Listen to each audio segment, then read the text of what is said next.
Magandang araw. In this video presentation, you will learn what is the difference between future and present value of an annuity, as well as you will learn how to calculate the present and future value of an annuity. So first, i-correct nga muna natin to. This is not future value. Rather, this is supposed to be present. Okay. Ano nga ba ang pinagkaiba ng present and future value ng isang annuity? Okay, para malaman ninyo kung anong pinagkaiba nila, let's have an example. Okay, suppose meron si Alexis. Okay? So, suppose si Alexis, naguhulog siya sa isang annuity ng 10,000 kada taon.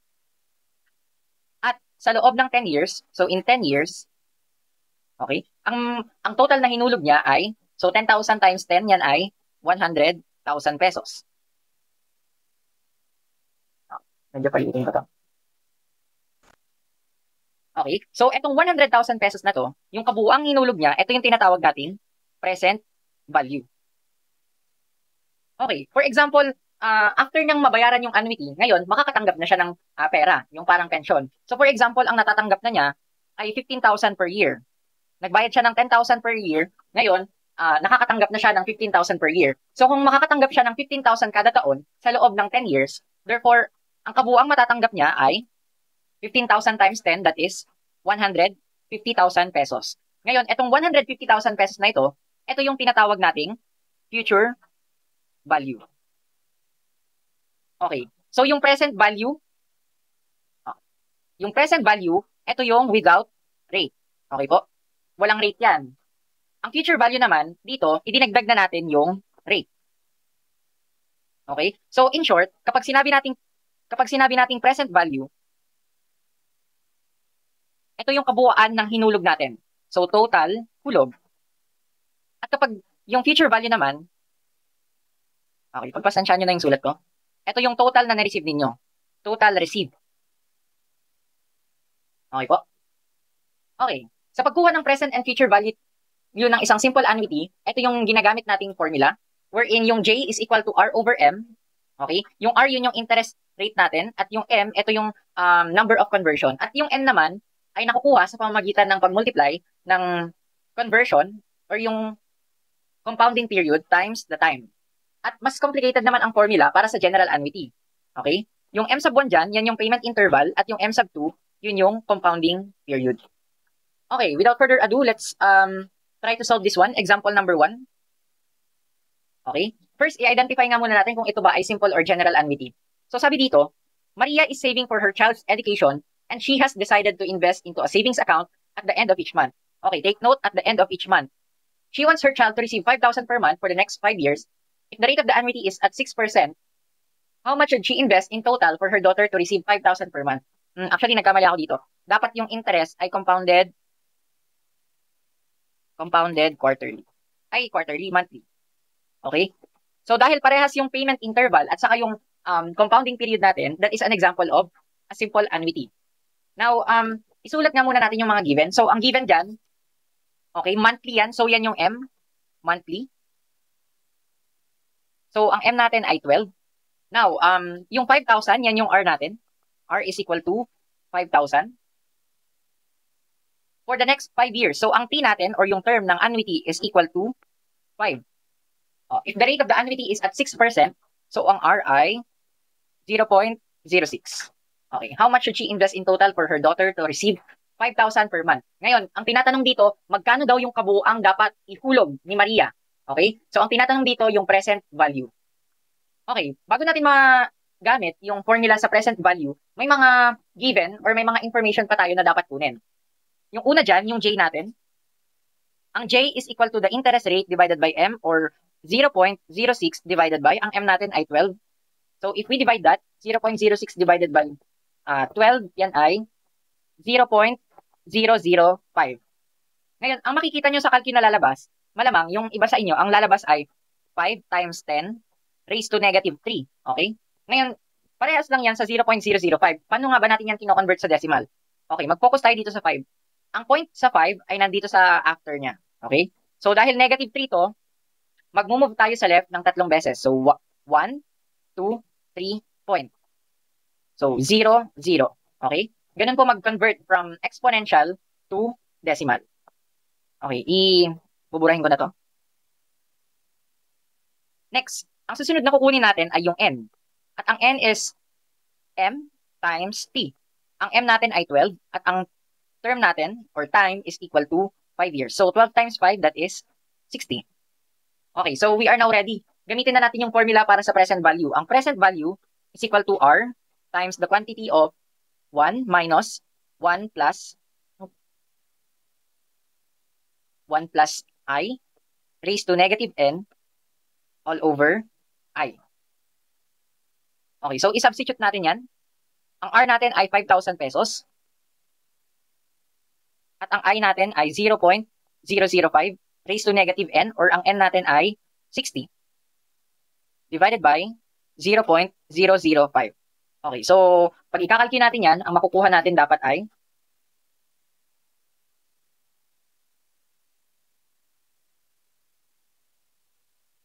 ang makukuha mo dapat ay 258,627.80. Okay? So yan ang dapat makuha mo sa example number 1. Okay. Mag-proceed naman tayo sa example number 2. Si Carlos daw ay isang tricycle driver from Laguna at gusto niyang mag-ipon para sa isang bagong motorsiklo or tricycle. Ngayon, naghuhulog siya ng 3,000 per month. Okay, so ang R natin is equal to 3,000 at the end of every quarter. So ang M natin ay 4. Into a special savings account that earns an interest of 8% per year, compounded quarterly. So ang rate natin ay 0.08 kasi 8% yon. He plans to save for 6 years. So ang T natin, T is equal to 6 years. Ngayon ang tanong, magkano yung kabuuang makukuha ni Carlos sa after 6 years or in 6 years? So ang tinatanong dyan yung future value. Ngayon, simple annuity pa rin to kasi nga, okay, naghuhulog siya kada quarter, every quarter, at yung interest na dadagdag din quarterly, okay, compounded quarterly. Ngayon, kunin natin yung J, okay, same sa formula, dun sa present value, ang J natin is equal to R over M. R is equal to 0.08 at ang M natin ay quarterly or 4. So dividing 0.08 by 4, ang sagot ay 0.02. Now, we get N. So N is equal to M times T or 4 times 6. So ang N natin ay 24. Now, gamitin na natin yung formula para sa future value. So future value is equal to R times the quantity of 1 plus I raised to n minus 1 divided by I. Ayan. Okay, i-plug in natin yung mga values. So R is equal to 3,000. 1 plus, ang I natin ay 0.02 raised to n. Ang n ay 24 minus 1 divided by I or 0.02. Ngayon, kapag ikakalculate natin yan, ang makukuha nyo dapat na value ay 1 plus 0.02.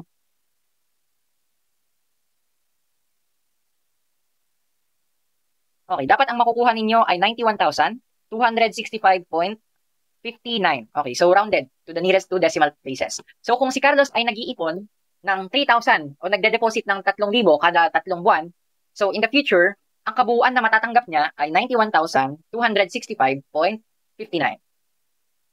Okay, dumako naman tayo ngayon sa example number 3. This is an example of a general annuity. So suriin nga natin yung problem. Si Maria daw ay isang teacher.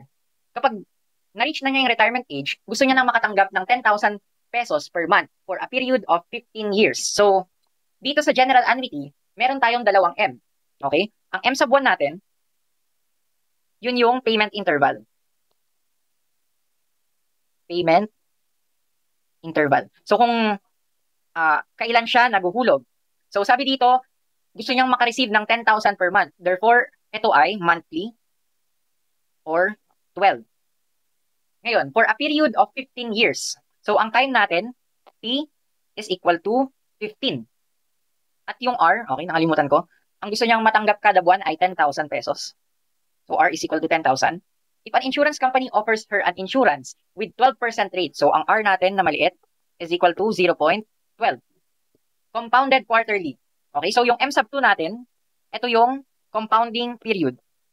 Okay, kailan ba na idadagdag yung interest? Compounding period. So, dito sa example na to, naidadagdag yung interest sa account ni Maria tuwing quarter or every 3 months, quarterly. So, ang M natin is equal to 4. Ngayon, ang tinatanong, how much is the total money should she invest? Okay? Magkano raw yung kabuuang pera na dapat niyang ihulog para ma-enjoy yung 10,000 pesos per month in the future. So, ang tinatanong dito, yung present value, yung kabuuang dapat ihulog ni Maria. Okay.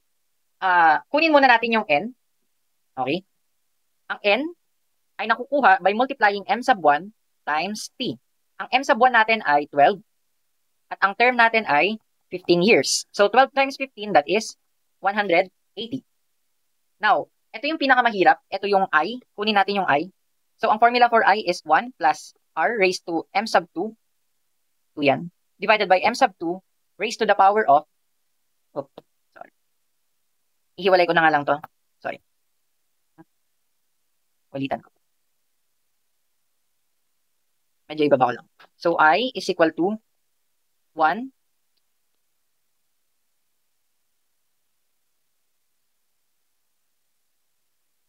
plus rate raised to M sub 2 divided by M sub 2 raised to the power of M sub 2 divided by M sub 1 minus 1.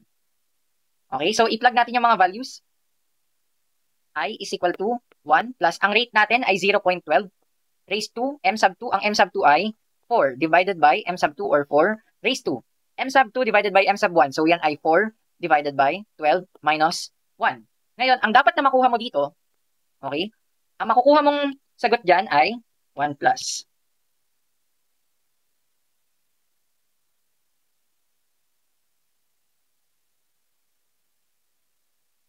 Okay, sa calcu, ang makukuha mong sagot dyan ay 1.7279 70,141 times 10 raised to the negative 5.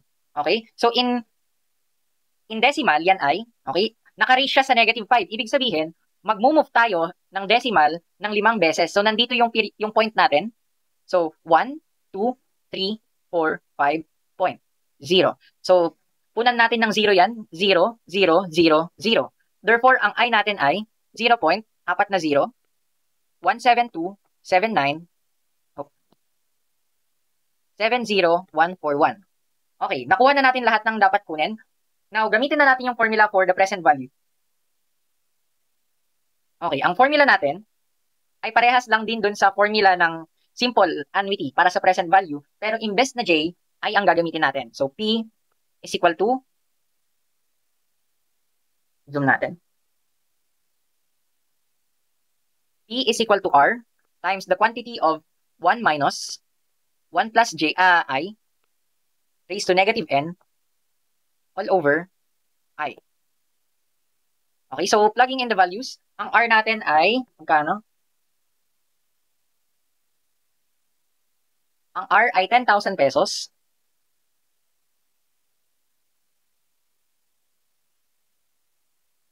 Times the quantity of 1 minus 1 plus I.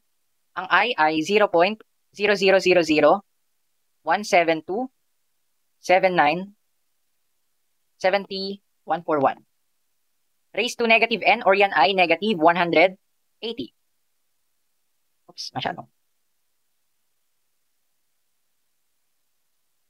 Divided by I all over I or yan ay 0.00001727970,141.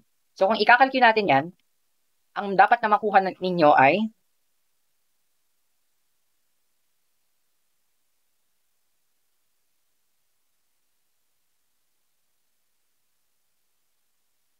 okay, ang dapat na makuha ninyo ay 1,797,000.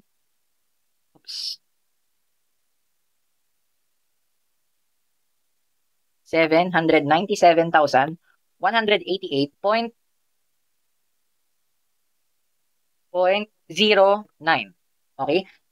Oops, hindi ko bang galaw. Wait lang. Hindi gumagalaw sa screen.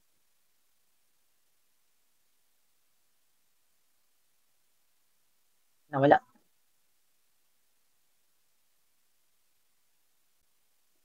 Nagkalawa lang kanina dun sa Zoom ko, pero ang sagot natin sa example number 3 ay 1,797,188.09. So kung si Maria ay gusto niya makatanggap ng 10,000 per month for a period of 15 years, dapat ang kabuuan na i-invest niya or dapat mabayaran niya ay 1,797,188 pesos. Okay? Dito naman sa example number 4, we are being asked for the future value of a general annuity. So, isulat nga natin yung mga given. Okay, so si Anna is saving for her child's college tuition fees. She decides to invest 3,000. So, ang R natin is equal to 3,000 pesos per month in a mutual fund. So, ang M sub 1 natin, yun yung payment interval. So, ang M sub 1 is equal to 12 kasi per month yan. That earns interest or 8% interest. So, ang rate natin ay 0.08. Compounded annually. So, yung interest daw na compound annually or per year. So, ang M sub 2 natin ay 1. She plans to save for 10 years. So, ang time natin, that is 10. Ang tanong, how much will Anna have at the end of 10 years? So, we are being asked for the future value of a general annuity. So, kung nagbabayad si Anna ng 3,000 kada buwan, magkano ang marireceive niya in the future? Yung kabuang marireceive niya. Ngayon, kunin natin yung N muna. So, N is equal to M sub 1 times T. Ang M sub 1 is equal to 12 at ang T natin ay 10 years. So, N is equal to 120. Now, kunin natin yung I. I is equal to 1 plus R raised to M sub 2 divided by M sub 2 raised to the power of M sub 2 divided by M sub 1 minus 1. Okay, so i-plug natin yung mga values. 1 plus, ang rate natin ay 0.08 raised to M sub 2 or that is 1 divided by M sub 2 or 1 raised to 1 all over. Ang M sub 1 natin ay 12 minus 1. Okay, so kung ikakalculate natin yan, ang makukuha nyo dapat na value ay, okay, ang makukuha ninyo sa calcu ay 6.43403,011 times 10 raised to negative 3. Okay, ang power natin ay 3, kaya ang gagawin natin, mag-move tayo to the left ng 3 beses. So, andito yung point natin. So, 1, 2, 3 point. So, punan natin ng 0 yung dalawang patlang dyan. So, 0, 0. Therefore, ang I natin ay 0.00643,403,11. Okay? Ngayon, we are now ready to find for the future value. Okay? Ang future value, ganun din. Same lang ang formula para sa future value ng simple annuity. Kaya nga lang, yung J sa simple annuity, papalitan natin ng I. So, future value is equal to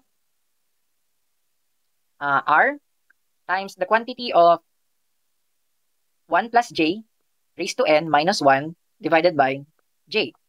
Okay, so isubstitute natin yung mga values. Ang R is equal to, magkano yun? 10,000 ba?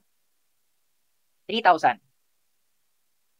3,000 times 1 plus, so ang J natin, ang J ay 0.00643,40,30,11.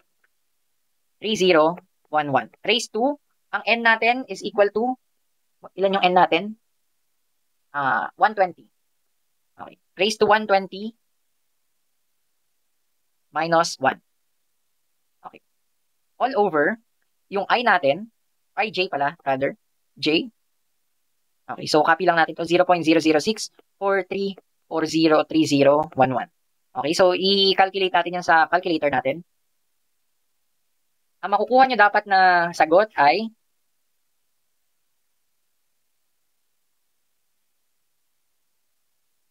raised to 120. Okay, ang makukuha nyo dapat dyan ay 540,372.82. Okay? So, interpret natin yan. So, kung si Ana, nag-i-invest siya ng 3,000 kada buwan at yung interest ay nadadagdag sa kanyang account kada taon, therefore, in 10 years, ang matatanggap niya na kabuuan ay 540,372.82.